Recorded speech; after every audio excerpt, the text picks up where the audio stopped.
Mais uma vez, as boas-vindas a todos os irmãos, um bom sábado. E hoje o tema é a tempo e fora do tempo. Temos aqui neste tema vários tópicos. Vamos tentar aqui buscar o foco da mensagem.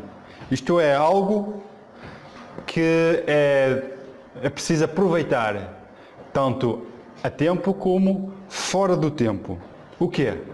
Essa é uma mensagem para nós hoje, de que o tempo é precioso. O tempo passa. Não sabemos quando vamos partir deste mundo. Não sabemos o dia da manhã. Só sabemos é o dia de hoje. O amanhã pertence a Deus. Então o tempo que é hoje, nós devemos aproveitá-lo. Hoje estamos no dia de sábado. O tempo pertence ao Senhor, todo o tempo. E este dia pertence a Ele. Então nós usamos este dia para o adorar.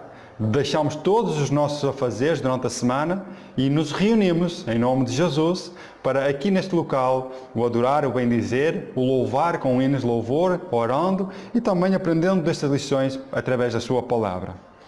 Aqui neste tema, os irmãos podem acompanhar aqui. Vamos falar aqui no tempo em que Jesus, ele parte, ele deixa os discípulos e vai para o céu.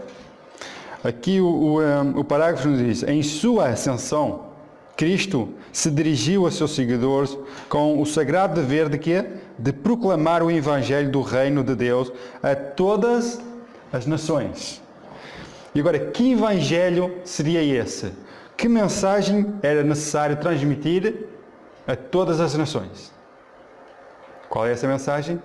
Mais abaixo nos diz a mensagem de que seus pecados podem ser perdoados e de que podem ser salvos para a eternidade pela misericórdia de Jesus Cristo, de que o fim deste mundo está próximo e de que o reino de Deus está vindo. Então a mensagem a proclamar é que existe uma esperança. Existe o quê? Uma oportunidade de sermos perdoados de todos os nossos pecados e depois disto sermos salvos quê? Para a vida eterna. E não só, também nos diz que o fim do mundo está próximo. O fim de todas as coisas está próximo.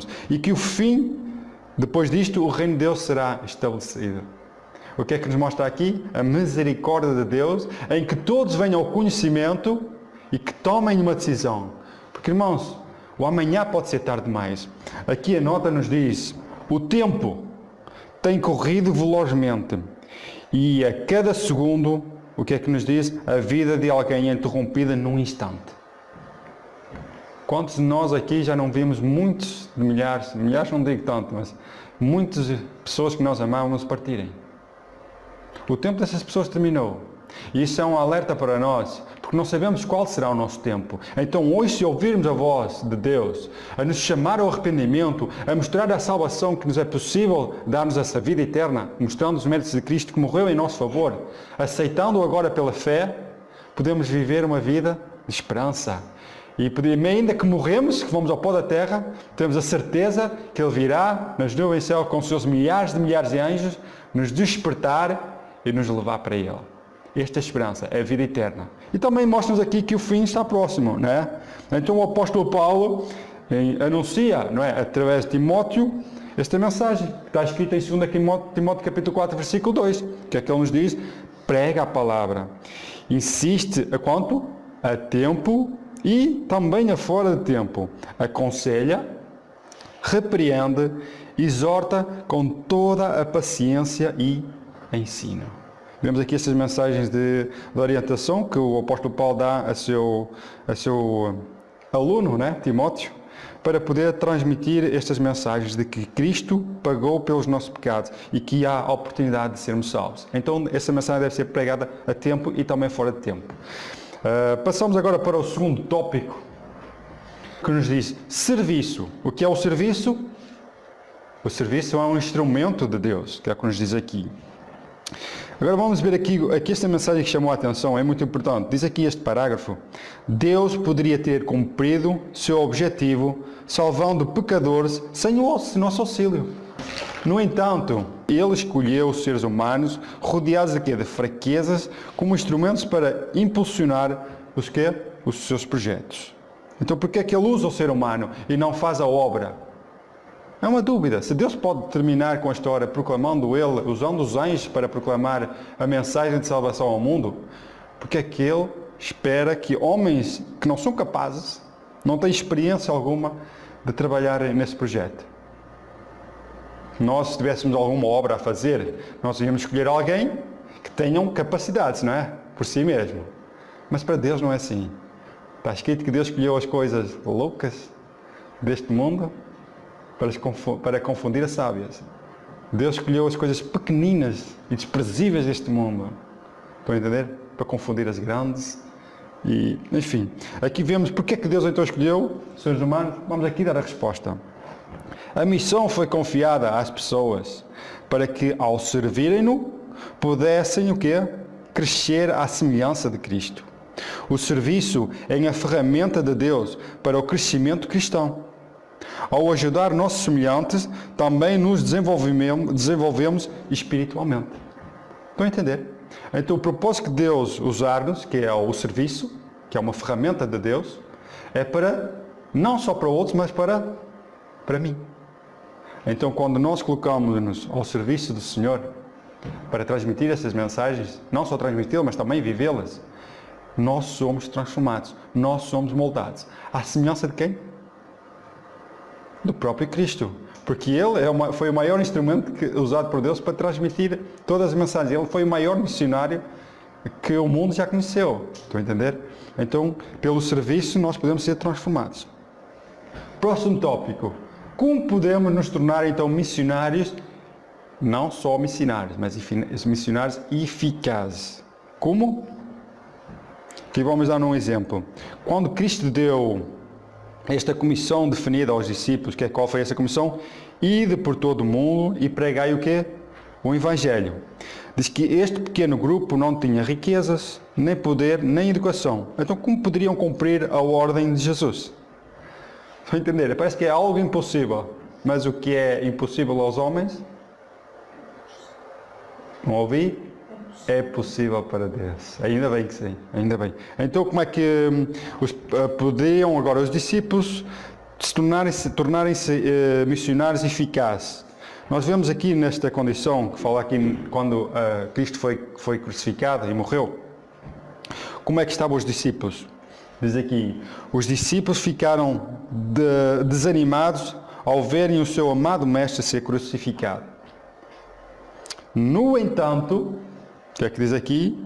Aparecendo repentinamente no cenáculo, Jesus declarou-lhes: assim como o Pai me enviou, também eu vos envio. Conhecendo Cristo as suas preocupações e necessidades, ele imediatamente disse: aqui está a maneira de tornar o quê? Tornarem-se missionários eficazes. Recebei o meu Espírito. Significa que sem o Espírito de Deus, não podemos ter sucesso em lado nenhum. Estão a entender? Principalmente na obra, trabalhando para Deus. Porquê? Porque isso não está na nossa força, mas na força e no poder de Deus. Ainda bem que é assim, porque se não fosse assim, o homem facilmente se exaltava. Estão a entender? O homem tem sempre a inclinação para se achar, para se exaltar, para dizer que é como Deus. Ainda bem que não é assim. Unicamente para termos sucesso é através do Espírito de Deus. Vemos mais aqui abaixo, diz assim: eles, os discípulos, entenderam que o Evangelho deveria ser levado ao mundo e solicitaram o poder que Cristo havia prometido.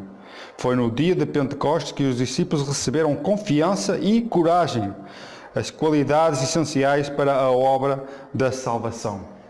Certo? Foi no dia de Pentecostes, eles suplicaram, eles chegaram a toda a humanidade de saberem que neles não habita bem algum, né? Miserável e perverso é o seu coração, são os seus corações, e que precisam unicamente do auxílio de Cristo. Faça-se em mim segundo a tua vontade, ó Deus. Então, quando eles chegaram a esse ponto, houve o derramamento do Espírito Santo, e através deste derramamento nós vemos o que é que aconteceu.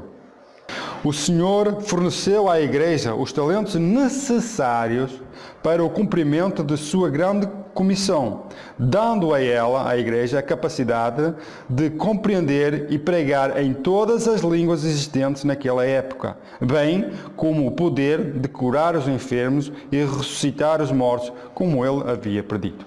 Então vemos aqui que a maneira de eles serem missionários eficazes, que é o tópico de hoje, foi através do poder do Espírito Santo que os capacitou. Como? Primeiro, falando de línguas que outros pudessem entender, para poder transmitir para um judeu que falava a língua hebraica, ir para Roma falar italiano é um bocado difícil, ou ir para a Espanha. Então Deus capacitou os discípulos com línguas de fogo, dividindo por eles todos as línguas de outras nações, para que possam agora ir a essas nações transmitir essas boas novas. Qual é essas boas novas? Que os nossos pecados podem ser perdoados através de Jesus Cristo, e pela sua misericórdia podemos ser salvos para a vida eterna. É como se Deus dissesse: ora, o mundo vai ser destruído, só há uma maneira de se salvarem-se: aceitarem a salvação. Estão a entender? E vemos aqui o que é? A misericórdia e o amor de Deus, porque Deus amou o mundo de tal maneira que deu tudo o que tinha, o melhor, deu todo o céu em seu Filho Jesus. Então vemos esse amor de Deus para conosco. Estão a entender? Então, para nós agora mostrar amor para com Deus, nós vamos dar o nosso melhor. E o nosso melhor é o coração, como Ele está, para que Ele faça essa transformação no nosso coração. Então nós fazemos o melhor a Deus porque o amamos. Não para sermos salvos. Nós só somos salvos unicamente por Cristo. Então manifestamos amor quando obedecemos a Deus e fazemos aquilo que lhe agrada. E isso é a maneira de mostrar o amor. Só assim é que nós podemos ser eficazes em nosso esforço missionário através do poder de Deus, que manifesta-se a nós através de dons, cada um de acordo com as suas capacidades, para trabalharem no propósito da salvação das almas. Próximo tópico, que é o resultado do derramamento do Espírito Santo. Então vemos aqui o derramamento do Espírito Santo, que capacitou a sua igreja. E agora, qual foi o resultado? Estão a entender?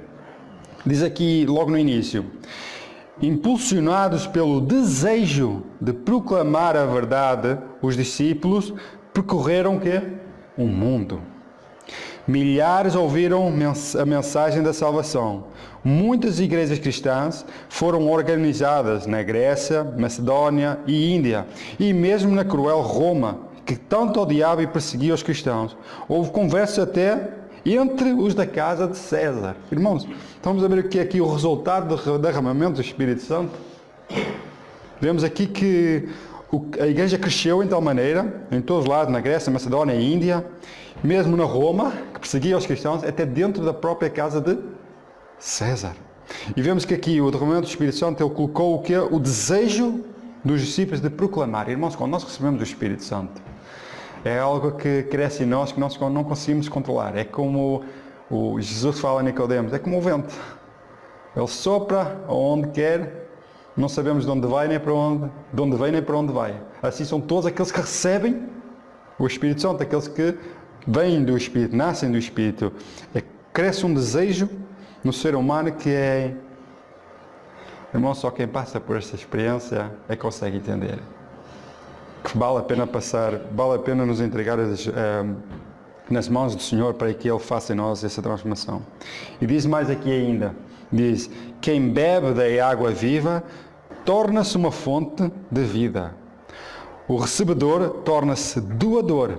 A graça de Cristo no coração é uma fonte no deserto que flui para refrescar a todos e fazem com que aqueles que estão à beira da morte se tornem ansiosos para beber da água da vida. Amém? Então vemos que aquele que recebe o Espírito Santo, além de trabalhar, ele torna-se uma fonte de água para aqueles que estão com sede. É como, faz a comparação que é como o deserto. O deserto é um lugar quente e praticamente escasso de água, não é? Então, o bem mais precioso no deserto o que é? Não é o dinheiro, é a água. A água é o bem mais precioso no deserto. Então vemos que essa comparação da água no deserto é a comparação do Espírito Santo na vida das pessoas.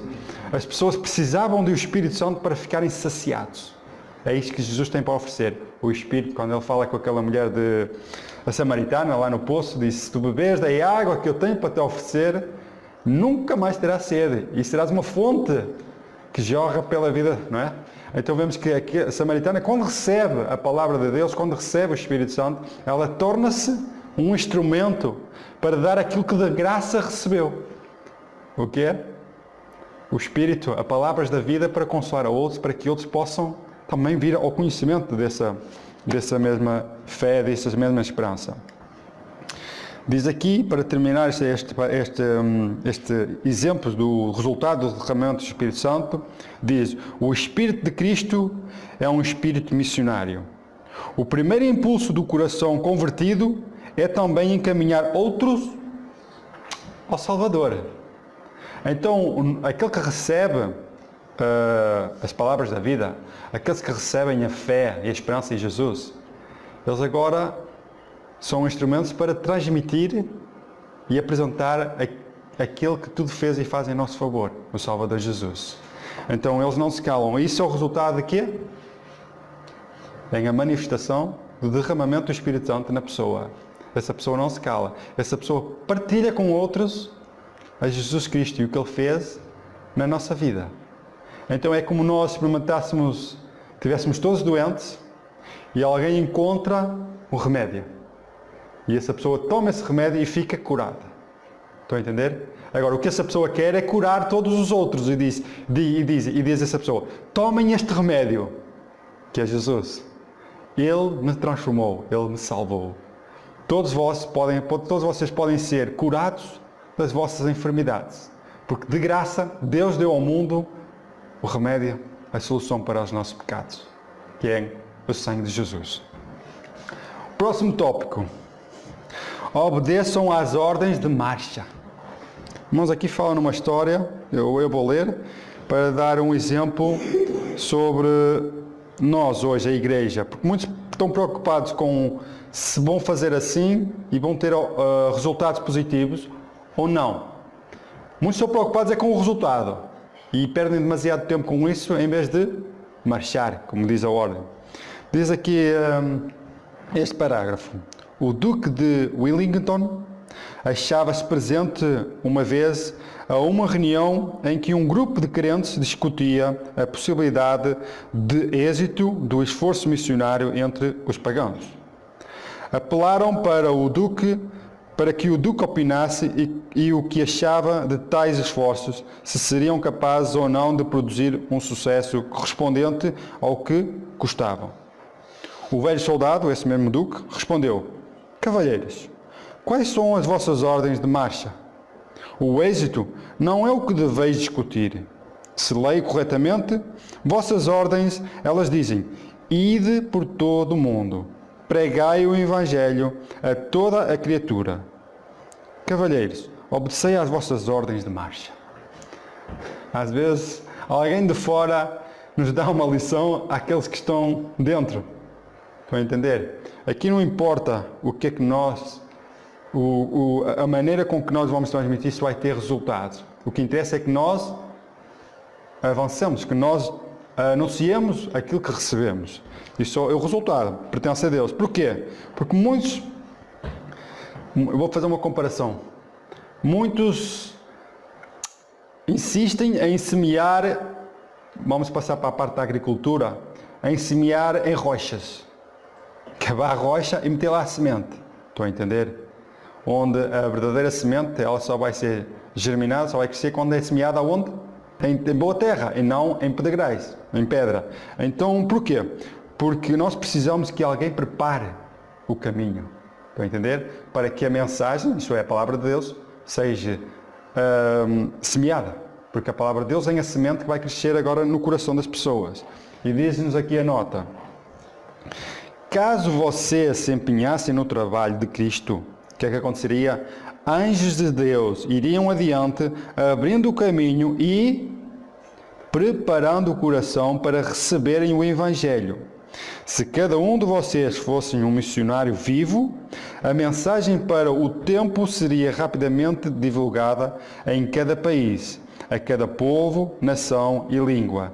Esse é o trabalho que precisa ser feito antes que Cristo venha com poder e grande glória. Convido a Igreja a orar fervorosamente para que as responsabilidades sejam reconhecidas. Temos sido individualmente colaboradores de Deus? Se não, porquê? Afinal, quando vamos cumprir a parte que nos foi ordenada pelo céu? Estão a entender? E para terminar diz, para todos os que estão desanimados, existe apenas um remédio. Que remédio é esse? Uma receita. Fé, oração e ação. Trabalho, ação. É isso que nós precisamos. Porquê? Porque nós não estamos sozinhos. Aqui diz que os anjos de Deus vão adiante de nós para preparar o caminho daqueles que vão receber a palavra de Deus. E muitos de nós insistimos em semear em rochas. Em rochas. Queremos nós trabalhar a rocha. Nós queremos trabalhar a rocha para semear. Isso é errado. Nós precisamos que os anjos de Deus vão à frente preparar o coração das pessoas para que essa palavra, para que a palavra de Deus possa penetrar em seus corações e depois produzir o fruto. Nós só temos uma missão: transmitir. Só. O resultado pertence a Deus, porque é Ele quem faz o crescimento. Próximo tópico: o tempo está terminando, se esgotando completo. Aqui vamos entrar num tópico em que os trabalhos difíceis da igreja, a perseguição, a coragem, o zelo, a reforma, todos estes tópicos na importância, porque é necessário que isto avance, que o Evangelho avance, porque o tempo está-se a terminar. Então vemos aqui uma mensagem de esperança e coragem. Temos pouco tempo para cumprir a comissão de Nosso Senhor. Deveríamos perceber que ao nos aproximar da volta do Senhor, os poderes das trevas estão fazendo todos os esforços para pôr em prática suas intenções astutas e levando assim almas à ruína. Então aqui vemos que temos pouquinho tempo. E além de termos pouquinho tempo, temos o inimigo a trabalhar constantemente, a fazer todos os esforços para quê? Para nos arruinar. Temos que lutar então aqui contra o tempo e contra o inimigo. Temos trabalho em dobro. Diz assim: é difícil descrever em palavras as perseguições que os filhos de Deus sofreram ao longo dos séculos. O ódio do inimigo contra os seguidores de Cristo não conhece limites. E desde os tempos de Jesus, a Igreja tem resistido aos ataques dos poderes das trevas apenas com a ajuda do Senhor. Estão a entender? Sempre houve perseguições. E principalmente os que aceitaram a Jesus de todo o coração, eles tiveram que enfrentar dificuldades. Mas podemos ver que com a ajuda do Senhor, eles venceram essa missão. E agora vamos falar sobre a fé desses homens. A fé desses verdadeiros filhos de Deus brilham através dos tempos, inspirando e encorajando os seguidores de Cristo. Amém? E não importa quão diligente Satanás tem neutralizado a Igreja de Deus, nunca obterá vitória final. Cristo já conquistou na cruz e esta é a garantia segura da vitória de seus servos. Então vemos aqui que Satanás vai fazer todos os esforços, mas diz aqui que ele nunca vencerá. Porquê? Porque ele já foi vencido. Aonde? Através da cruz de Cristo. Cristo venceu Satanás. Então vemos que Satanás agora luta por uma causa perdida. Irmãos, quem é que se vai juntar a uma causa perdida? Está perdido. Então Jesus diz-nos para nós aceitarmos a causa da vitória. Como? Aceitando a Jesus. E através de Cristo nós seremos vencedores. Ainda que Ele me mate, nele esperarei. É? Ainda que caiam os céus, eu permanecerei firme. Estão a entender? É isso que nós precisamos, estarmos ao lado. E diz aqui que estes exemplos destes homens que sofreram são um exemplo, uma esperança para nós hoje, um incentivo. Diz mais abaixo: não há tempo disponível para sermos distraídos do objetivo principal. Não importa o que o diabo faça, o principal e o mais importante é o que Deus faz. Maravilhoso. Muitas vezes nós estamos preocupados com o que é que os outros vão pensar e esquecemos o que é que Deus pensa de nós. Estão a entender? Aqui o que importa é olhar unicamente a Cristo. Os resultados pertence a Deus. A condição não interessa. O que interessa é que nós fazemos a nossa parte. E aqui diz que nós distraímos muitas vezes. Às vezes com assuntos, principalmente doutrinas e assuntos que a Bíblia nos mostra, que nem nos mostra, aliás, são coisas que Deus não nos revelou e nós queremos entrar em assuntos que Deus não nos revelou. Estão a entender? E perdemos demasiado tempo nesses assuntos. Diz mais aqui na página 32, no princípio dos parágrafos, diz assim: terríveis perseguições e mártires começaram. No entanto, sem temor, com hinos, louvores e orações nos lábios, esses corajosos heróis da fé receberam a morte das mãos dos tiranos, que não entendiam o principal. Onde um cristão morria, milhares nasciam para a vida com Cristo. Então vemos aqui perseguição a esses homens da fé, e que pela sua morte muitos surgiam, muitos aceitariam a Cristo. O inimigo, ele entendeu isso, que não pela perseguição. E aqui vem o perigo. Diz assim: mais tarde, quando Satanás entendeu que não podia destruir a igreja dessa maneira, ele mudou a tática. O tipo de guerra foi alterado. Nos dias de Constantino, as perseguições cessaram e os ritos pagãos entraram na igreja. A autoridade humana substituiu a divina e os mandamentos de Deus foram trocados por regulamentos humanos. Agora, os verdadeiros, os que não aceitaram tudo isto, os verdadeiros cristãos que guardavam fielmente os mandamentos de Deus, foram perseguidos pela igreja que se considerava cristã, mas que na verdade servia aos interesses do Estado. Aqui vemos na era Constantino, no ano 325, mais ou menos, quando surge esta igreja, a instituição, a religião católica, apostólica romana. Esses permitiram que o paganismo entrasse dentro da igreja, que mudaram os mandamentos de Deus, e a instituição humana foi trocada pela instituição divina. E no fim começaram a perseguir aqueles que não se dobraram os joelhos a essas tradições. Os que guardaram os mandamentos de Deus, que foram fiéis a Deus, foram perseguidos. E aqui vemos que esta instituição apoderou-se dos escritos dos apóstolos e guardou-os para si. Transmitia as missas ou os cultos em língua de latim, que não era compreendida pela maioria, e guardava os seus escritos, interpretando-os. Mas pela graça de Deus, Deus levantou homens, que surge então a reforma. Diz, mais tarde, os grandes reformadores realizaram a sublime obra de levar o quê? A palavra a milhões de pessoas, à custa de suas vidas. Eles trabalharam em tempos perigosos, com um único objetivo, a de cumprir a ordem de Cristo.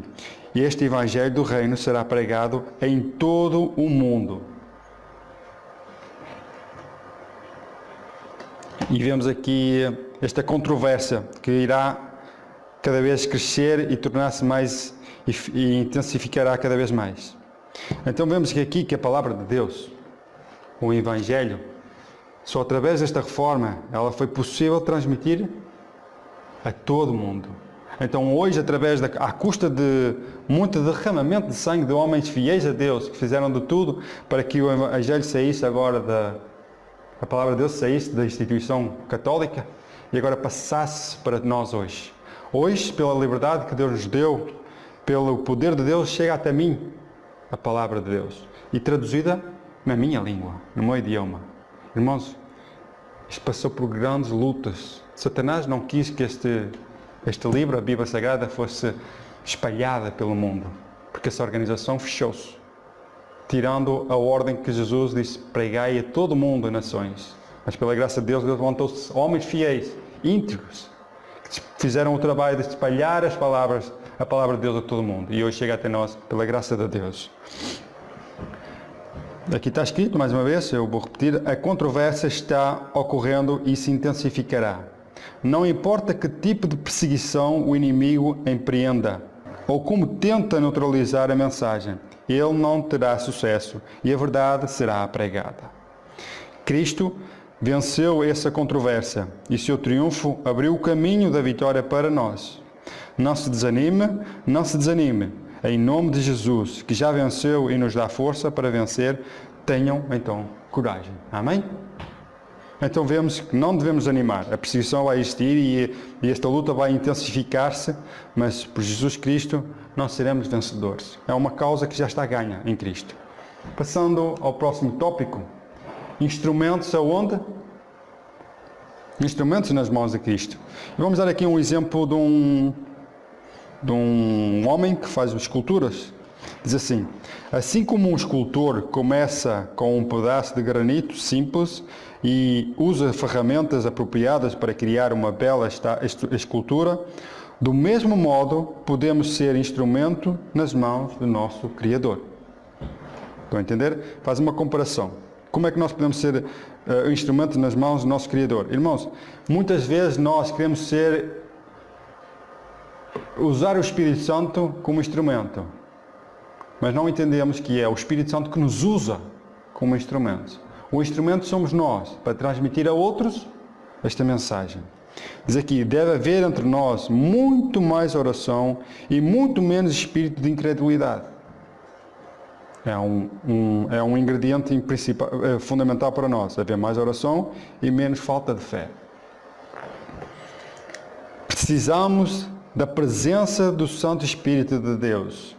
Os habitantes da terra precisam ser educados, reprovados e atraídos. E isso deve ser feito pelo Espírito Santo, que usará as pessoas como seus instrumentos. Se este é o caso, podemos duvidar do sucesso do trabalho missionário? A resposta é não, nunca. Então, irmãos, quando somos usados pelo Espírito Santo, o sucesso é garantido. Agora devemos nós ser sujeitos ao seu chamado. Por isso está escrito, se ouvires hoje a sua voz, não endureceis o vosso coração. Isto é ser sujeitos, sermos usados pelo Espírito Santo e não nós usarmos o Espírito Santo. Próximo tópico. Uma honra e um privilégio. Que honra e que privilégio é esse? Os irmãos que leram, entenderam o que é que nos diz aqui? Que honra e privilégio é esse? Vamos ler aqui. O Senhor nos deu uma grande honra, a de nos tornarmos seus colaboradores na obra da salvação. Não é um fardo pesado, mas um grande privilégio. Então qual é esse privilégio e honra? É tornar-nos colaboradores na obra da salvação. Porque é isso que Jesus veio para isso, para salvar os pecadores. Eu vim para salvar os pecadores, por isso é que Jesus comia com pecadores. Se não fosse assim, o que é que Jesus vinha aqui fazer este mundo se somos todos pecadores? Então era necessário Jesus comer connosco. Era necessário Jesus estar no meio de nós, para que através dele possamos ser salvos. Então podemos agora esse privilégio de sermos salvos. E diz o apóstolo Paulo, isto é muito importante, em 1 Coríntios capítulo 9 e o versículo 16, ele nos diz, mas se anuncio o Evangelho, não tenho de que me gloriar, pois tal obrigação me é imposta. E ai de mim se não anunciar o Evangelho. Aqui, irmãos, quando li isto aqui, parece que é uma obrigação, um fardo para o apóstolo Paulo. E ai de mim, não é? Como quem disse, estamos a trabalhar, mas se não trabalharmos, cuidado. Eu quando li isto aqui, eu pela graça de Deus, compreendi.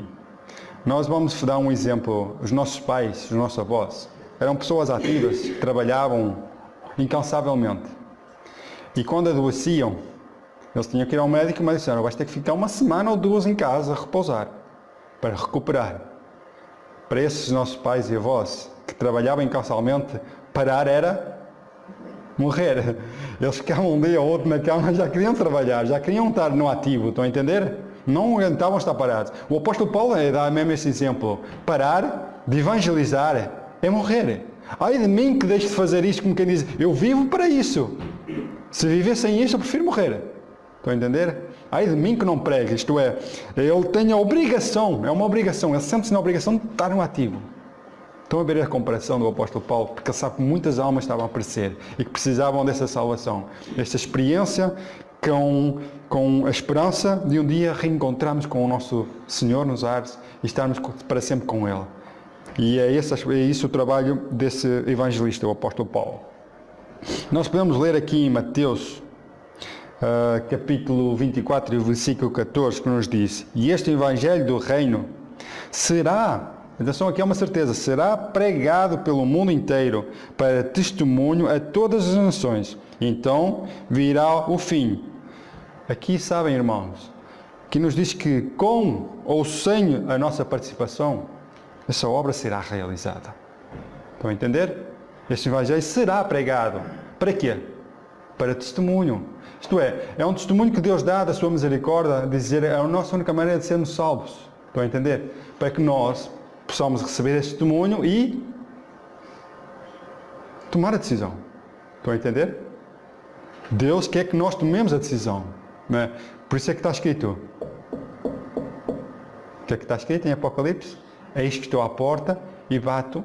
Se alguém abrir a porta, eu entrarei. Estão a ver aqui, é um chamado, é uma oportunidade que Deus nos dá para sermos salvos. Porque tudo já foi feito.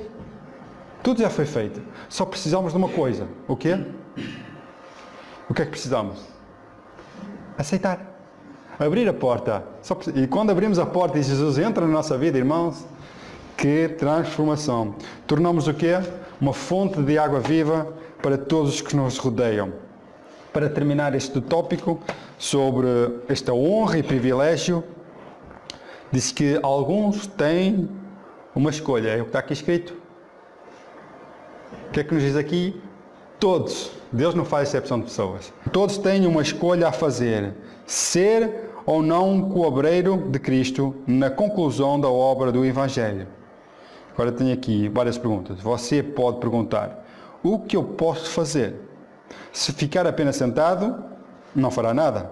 Mas se assumir a obra onde estiver, logo verá o resultado. Estão a entender?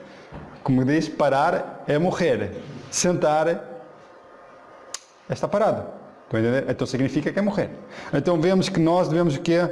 Assumir esta obra.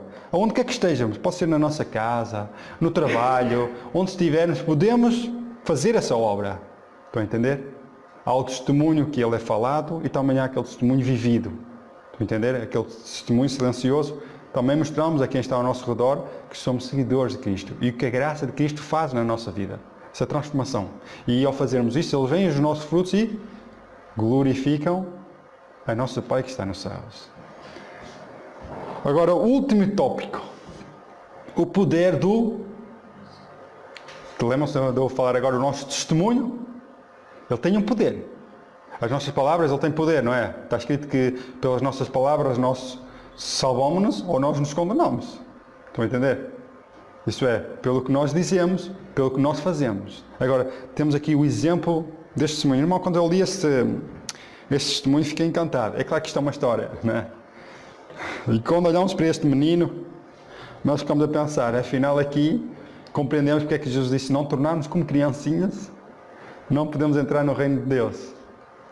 Eu vou passar aqui em slide então o poder do exemplo e vamos ler aqui essa história.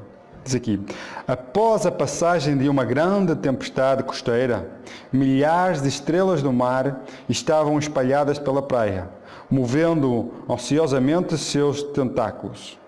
Elas não tinham condições de retornar ao oceano. Espectadores e fotógrafos vieram capturar a bela e terrível visão. Eles assistiram, mas não fizeram nada para salvar as criaturas moribundas. Agora vemos aqui este menino. Diz aqui, um menino não conseguiu suportar aquela cena. E vemos a ação desse menino. Rapidamente pegou algumas estrelas do mar e as lançou para a água. Um homem o interrompeu. Posso perguntar o que você está a fazer? É interessante. O homem viu que ele estava a tirar as estrelas ao mar. Né? E ainda vai perguntar, o que é que estás a fazer? E o menino às vezes diz assim, é assim tão difícil saber o que é que eu estou a fazer? Não é óbvio? Né? Às vezes nós é que tornamos que somos tão grandes e devemos tornar como criancinhas. Então ele pergunta, o que é que você está a fazer? O menino parou, olhou para cima e respondeu, atirando as estrelas do mar de volta à água. A maré as trouxe até à praia e não conseguem voltar sozinhas para o oceano, respondeu o menino.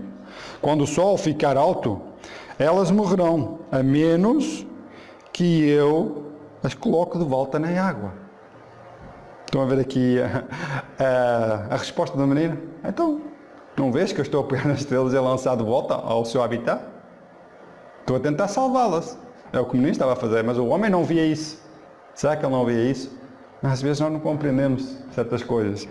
Então o homem respondeu: mas deve haver dezenas de milhares de estrelas do mar nessa praia. Com certeza você não será capaz de fazer a diferença. Temos a ver o inimigo. Pecaste, já não há esperança, já não há salvação. Continua a pecar. Não vais fazer a diferença. São palavras do inimigo. Mas qual é aqui a coragem deste jovenzinho? O menino se abaixou, pegou mais uma e lançou-a o mais longe que pôde em direção ao oceano. Então virou-se, sorriu e disse: bom, para aquela eu fiz a diferença. Logo o homem se juntou a ele no projeto e em seguida outros vieram, até que muitas pessoas se empenharam em fazer a diferença. Desse modo, graças à persistência daquele pequeno menino, quase todas as estrelas do mar foram salvas, embora estivessem condenadas a morrer. Irmãos, eu fico encantado com essa história. Um pequeno ato, isto é o poder do exemplo, o que fez. O menino realmente não salvou todas, mas pelo seu exemplo, ele permitiu que outros fizessem o mesmo exemplo para salvar aquelas estrelas que estavam condenadas. Isto é um exemplo para nós. Nós não podemos salvar o mundo inteiro, mas pelo nosso exemplo de nos esforçar para salvar uma única alma, outros podem ver e ser incentivados por Deus, pelo Espírito Santo, de fazer o mesmo a outras pessoas. E fazendo isso, toda a humanidade estava prestes a ser destruída. Estão a entender? Podem ser salvas. Foi que foi a lição através deste menino. Agora o leitor, ele termina este exemplo. Meu caro amigo, é verdade que você não pode ajudar todo mundo, mas pode auxiliar quem estiver ao seu lado. Então, ajude pelo menos uma alma a encontrar o caminho da salvação. Se de repente sua vida terminasse hoje, já parou para pensar nisto? O que eu pessoalmente fiz pelo Senhor? Eu exorto diante de Deus e de Cristo Jesus, que há de julgar os vivos e os mortos pela sua vinda e pelo seu reino. Prega a palavra, inste a tempo e fora de tempo, aconselha, repreende e exorta com toda a paciência e ensino. São as palavras do apóstolo Paulo, 2 Timóteo capítulo 4, versículo 1 e 2.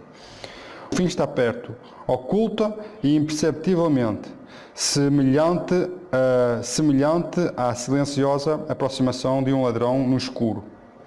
Que o Senhor não permita que fiquemos por mais tempo a dormir, como fazem os outros, mas vigiemos e estejamos sóbrios. A verdade há de breve triunfar gloriosamente, e todos quanto agora escolhem ser coobreiros de Deus, com ela vencerão. O tempo está curto, vem logo a noite, quando homem nenhum poderá trabalhar. Para que aqueles que agora estão radiantes na luz da verdade presente, apressem-se a comunicá-la a outros.